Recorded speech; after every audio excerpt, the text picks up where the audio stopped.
بسم اللہ الرحمن الرحیم نحمده ونصلی ونسلم علی رسولہ الکریم وعلی آلہ واصحابہ اجمعین اما بعد فاعوذ باللہ من الشیطان الرجیم بسم اللہ الرحمن الرحیم قال اللہ تبارک وتعالی فی القرآن المجید والفرقان الحمید وَإِنَّكَ لَعَلَى خُلُقٍ عَظِيمٍ صدق اللہ مولانا العظیم وصدق رسولہ النبی الکریم الامین۔ محبت کے ساتھ درود پاک پڑھ لیں۔ الصلاۃ والسلام علیک یا سیدی یا رسول اللہ وعلی آلک واصحابک یا سیدی یا حبیب اللہ۔ الصلاة والسلام علیک یا سیدی یا رحمۃ للعالمین وعلی آلک واصحابک یا سیدی یا خاتم النبیین۔ مولاي صل وسلم دائما ابدا علی حبیبک خیر الخلق کلہم۔ معزز و محترم حاضرین و سامعین کرام، اللہ رب العزت کا یقیناً بہت بڑا احسان ہے کہ اس نے ہمیں اس پاکیزہ خوبصورت بابرکت محفل پاک میں حاضر ہونے کی توفیق عطا فرمائی۔ اللہ رب العزت میری اور آپ سب کی حاضری کو اپنی بارگاہ میں شرف قبولیت عطا فرمائے، اور کسی طرح بھی دامے درمے قدمے سخنے کسی طرح بھی جن احباب نے اس محفل پاک میں شرکت فرمائی ہے، اللہ رب العزت سب کو اپنی بارگاہ خاص سے اجر عظیم عطا فرمائے۔ یہاں ہم اپنے ہی سب بیٹھے ہیں، کوئی عوامی محفل تو نہیں ہے۔ میں یہاں آپ کے سامنے کوئی تقریر نہیں کرنا چاہتا۔ جس طرح آپس میں دوستوں کی محفل میں، اپنے ساتھیوں کی محفل میں کچھ باتیں ہوتی ہیں، اس طرح بس ایک دو باتیں آپ کی خدمت میں عرض کرنا چاہتا ہوں، اور یہ باتیں بھی اس لیے عرض کر رہا ہوں کہ الحمدللہ یہاں کم از کم اس محفل میں تو ہم میں سے کوئی کسی کو دکھانے کے لیے نہیں آیا، کوئی دنیاوی لالچ کے لیے نہیں آیا۔ یہ تو ہم نے اپنی مرضی سے اپنے گھر میں ایک محفل رکھی ہے۔ اللہ رب العزت تاجدار مدینہ صلی اللہ تعالی علیہ وسلم کی خدمت میں ہماری حاضری قبول فرمائے۔ میں صرف ایک بات عرض کرنا چاہتا ہوں، ہو سکتا ہے 5-7 منٹ میں بات ختم ہو جائے اور اپنی گفتگو ختم کروں گا، کہ نبی کریم علیہ الصلاۃ والتسلیم کی محبت، آپ کا عشق، یہ تو ہر مسلمان پر لازم ہے۔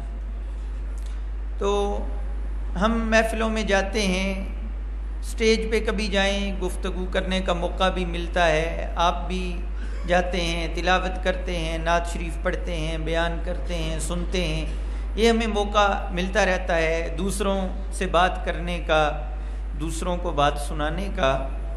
لیکن میں سمجھتا ہوں کہ ہر انسان کی سب سے پہلی ذمہ داری تو اس کی اپنی ذات ہوتی ہے۔ ہر انسان کو سب سے پہلے تو اپنا خیال رکھنا چاہیے۔ اگر مثلا ایمان کے حوالے سے بات ہے تو ہمیں سب سے زیادہ اپنے ایمان کی فکر ہونی چاہیے۔ اگر عمل کے حوالے سے بات ہے تو ہمیں سب سے پہلے اپنے عمل کا خیال رکھنا چاہیے۔ یہ تو ایک ظاہر سی بات ہے۔ تو میں سوچتا ہوں کہ ہم نبی کریم علیہ الصلاۃ والتسلیم کی نعتیں پڑھتے ہیں، ان کی تعریفیں کرتے ہیں، تاکہ لوگوں کے دلوں میں ان کی محبت پیدا ہو، نبی کریم علیہ الصلاۃ والتسلیم کا عشق پیدا ہو۔ تو سب سے پہلے تو ہمیں اپنی فکر کرنی چاہیے، اور ہمیں اس بات پہ غور کرنا چاہیے کہ ہمارے دل میں بھی نبی کریم علیہ الصلاۃ والتسلیم کی محبت پیدا ہو۔ اور پھر ہر بندہ جو ہے نا، وہ ایک چیز سے محبت نہیں کرتا۔ میں کوئی تقریر نہیں کر رہا، میری باتیں آپ کو سمجھ آ رہی ہیں، بور تو نہیں ہو رہے؟ میں بالکل مختصر سی بات سیدھے سادے لفظوں میں کر رہا ہوں کہ ہر بندے کا خیال، ہر بندے کی سوچ ایک جیسی نہیں ہوتی۔ ایک بندہ ایک چیز کو پسند کرتا ہے، دوسرا دوسری چیز کو پسند کرتا ہے۔ تو نبی کریم علیہ الصلاۃ والتسلیم کو اللہ رب العزت نے یہ شان عطا فرمائی ہے کہ چاہے بندہ جو بھی ذہنیت رکھنے والا ہے، جو بھی سوچ رکھنے والا ہے، جس چیز کو بھی پسند کرنے والا ہے، نبی کریم علیہ الصلاۃ والتسلیم کی ذات ایسی ذات ہے کہ ہر سوچ رکھنے والے بندے کو اپنی پسند کی چیز آپ کی ذات میں نظر آئے گی۔ یعنی ایک بندے کو، مثلاً ایک بندہ ہے، میں سمجھانے کے لیے بات کرتا ہوں، ایک بندہ ہے جس کو علم سے بڑی محبت ہے، جس کے دل میں علماء کی بڑی قدر و قیمت ہے، تو اگر علم کے لحاظ سے دیکھا جائے تو میرے آقا جیسا علم کسی کا نہیں ہے۔ اچھا، ایک بندہ ہے کہ جس کو تقوی سے، عبادت سے بڑی محبت ہے، وہ متقی لوگوں کا بڑا احترام کرتا ہے، ان سے محبت کرتا ہے، تو پھر دیکھیں تو میرے آقا جیسا تقوی اور آپ جیسی عبادت بھی کسی کی نہیں۔ اچھا، ایک بندہ ہے کہ جو روب والے لوگوں سے محبت کرتا ہے۔ ہو سکتا ہے نا کسی بندے کے دل میں بڑی قدر ہو کہ فلاں بندہ جو ہے اس کا بڑا روب ہے، اس کا بڑا ٹیکا ہے، تو میرے آقا کی شان یہ ہے، آپ نے فرمایا کہ اللہ رب العزت نے مجھے یہ شان عطا فرمائی ہے کہ ایک مہینہ سفر کر کے جتنا فاصلہ طے ہوتا ہے اتنے فاصلے پر اللہ نے میرا روب طاری کر دیا۔ نصرت بالرعب، روب کے ذریعے اللہ نے میری مدد فرمائی۔ تو ہر بندہ اپنی پسند پہ غور کرے۔ میں یہ آپ کو ایک سوچ دینا چاہتا ہوں کہ آپ تنہائی میں بیٹھ کے کبھی خود غور کریں کہ آپ کو کیا چیز پسند ہے، تو جو چیز، جو کمال آپ کو پسند ہے، اس کمال کے بارے میں دیکھیں کہ میرے آقا کی اس لحاظ سے کیا شان ہے، تو اس لحاظ سے آپ کو جب آقا کی اعلیٰ و رفع شان نظر آئے گی تو سب کے دلوں میں پھر آقا کی محبت پیدا ہو۔ تو مجھے نبی کریم علیہ الصلاۃ والتسلیم کی، جب میں آپ کی سیرت پڑھتا ہوں، آپ کے کمالات پڑھتا ہوں، تو بہت سی باتیں ہیں۔ یقیناً وہ کہتے ہیں کہ کرشمہ دامن دل می کشد کے جاں ایجاز، کہ رسول اللہ صلی اللہ تعالی علیہ وسلم کی شان تو یہ ہے کہ جس طرف دیکھیں تو ہر طرف کمال ہی کمال نظر آتا ہے۔ تو آپ کی تو ہر شان ہی بڑی اعلیٰ ہے، لیکن کچھ باتیں ایسی ہیں جنہوں نے مجھ پہ بہت اثر کیا، اور آج تک جب بھی میں سوچتا ہوں تو عقل دنگ رہ جاتی ہے۔ تو میں ان میں سے صرف ایک بات آپ کے سامنے عرض کرنا چاہتا ہوں، جو میں نے آیت پڑھی، وَإِنَّكَ لَعَلَىٰ خُلُقٍ عَظِيمٍ، اے محبوب ہم نے آپ کو خلق عظیم عطا فرمایا، خلق عظیم کا مالک بنایا۔ تو اس حوالے سے چند دن پہلے میں ایک انگریز کا انٹرویو سن رہا تھا، اس سے پوچھا گیا کہ تمہارے اسلام قبول کرنے کی وجہ کیا بنی، تم نے کیوں اسلام قبول کیا؟ تو اس نے یہ جواب دیا کہ میں غیر مسلم تھا، کافر تھا، تو میں مسلمانوں کے جو پیغمبر ہیں ان کی سیرت پڑھ رہا تھا، ایک کتاب پڑھ رہا تھا ان کے بارے میں، پوری ان کی زندگی کے حالات اس میں لکھے ہوئے تھے۔ تو جنگ احد کے بارے میں میں نے پڑھا کہ ان کے جو سب سے محبوب چچا تھے، ایک عورت نے سازش کر کے ان کو شہید کروا دیا، اور پھر اس کے بعد ان کے معاذ اللہ ان کے جسم کی بے حرمتی کی، ان کے کان اور ناک کاٹ کے تو اس کا ہار بنا کے اپنے گلے میں ڈالا۔ تو میں نے جب یہ پڑھا تو میرے ذہن میں ایک تجسس پیدا ہو گیا کہ آگے جا کے دیکھتے ہیں کہ اس عورت کے ساتھ ان کا رویہ کیا ہوگا۔ تو پھر میں پڑھتے پڑھتے جب اس موقع پہ پہنچا فتح مکہ، جب مکہ فتح ہوا اور وہ عورت جو تھی ہندہ بنت ہندہ جو ہیں زوجہ ابی سفیان، تو جب مکہ فتح ہو گیا اور وہ بھی نبی کریم علیہ الصلاۃ والتسلیم کے سامنے حاضر کی گئی، تو مجھے پورا یقین تھا کہ جس عورت نے اتنی زیادہ ان کو تکلیف پہنچائی ہے، اتنا زیادہ اس نے ظلم کیا ہے اور اتنی اس نے غلط حرکت کی ہے، تو یقیناً اسے تو بہت سخت سزا ملی ہوگی۔ تو جب میں نے پڑھا کہ انہوں نے اس کو بھی معاف کر دیا تو اسی وقت میں نے اسلام قبول کر لیا۔ اس نے اس ایک واقعہ سے متاثر ہو کے اسلام قبول کیا۔ تو مجھے جن واقعات نے بہت متاثر کیا ان میں سے ایک واقعہ وہ یہ ہے کہ عرب کے اندر ایک صاحب تھے جن کا نام زید بن حارثہ تھا۔ وہ چھوٹے بچے تھے، ابھی 7-8 سال عمر ہوگی، تو کسی نے ان کو اغوا کر لیا، ان کے قبیلے سے اغوا کر لیا اور جا کے دور کسی علاقے میں ان کو غلام بنا کے بیچ دیا۔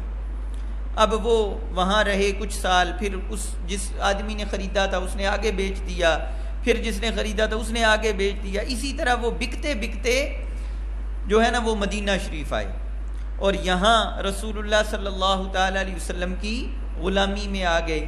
پھر انہوں نے اسلام قبول کیا, نبی کریم علیہ الصلاۃ والتسلیم کے بڑے خاص صحابی بن گئے. اب یہ ذہن میں رکھیں کہ بچپن میں اغوا ہو گئے تھے, اغوا کر کے کسی نے غلام بنا کے بیچ دیا تھا, اور اس کے بعد کبھی اپنے ماں باپ کو دیکھنا اور ملنا نصیب نہیں ہوا.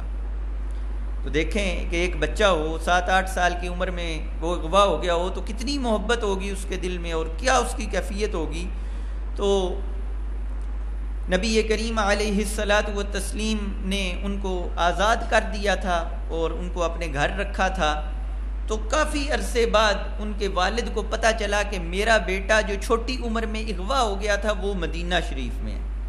تو وہ اپنے بھائی کو اور اپنے خاندان والوں کو لے کر نبی کریم علیہ الصلاۃ والتسلیم کی خدمت میں حاضر ہوئے, اور عرب کے رواج کے مطابق انہوں نے کہا کہ یہ جو آپ کے پاس بطور غلام ہے یہ ہمارا بیٹا ہے, ہمارے پاس اس بات کے ثبوت ہیں کہ یہ ہمارا بیٹا ہے, تو آپ جتنی قیمت مانگیں ہم وہ قیمت دینے کے لیے تیار ہیں, آپ اتنی قیمت لے لیں اور اس بچے کو ہمارے ساتھ بھیج دیں, یہ ہمارا بیٹا ہے. تو اتنی عرصے کی جدائی ہے تو اس کے گھر والے بھی بڑے پریشان ہیں, بڑا یاد کرتے ہیں.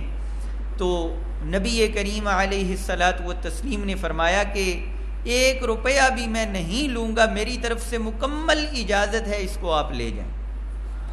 تو یہ تو چلیں آپ کے اعلیٰ اخلاق کے مطابق یہ کوئی اتنی بڑی بات نہیں کہ آپ نے فرمایا کہ میں پیسے نہیں لوں گا, میں تو ویسے بھی آزاد کر دیا ہے تو آپ اس کو ساتھ لے جائیں.